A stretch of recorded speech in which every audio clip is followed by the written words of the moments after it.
Magandang hapon. Afternoon feeding tayo ng mga inahin, mga idol. Ito yung mga inahin natin.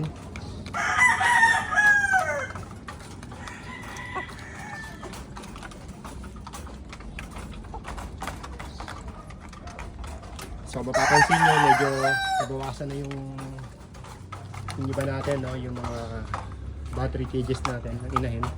Kasi talagang inalis na natin yung mga may edad na. At nagpalit na lang tayo ng mga breeding stocks natin. Ng mga inahin natin.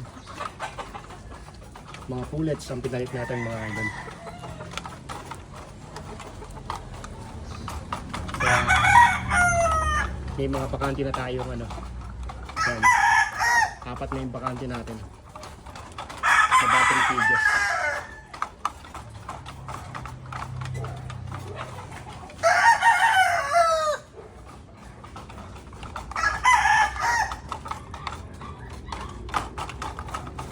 So magandang hapon sa lahat. Afternoon feeding ng mga inahin, ng mga breeders natin. Magandang hapon mga idol.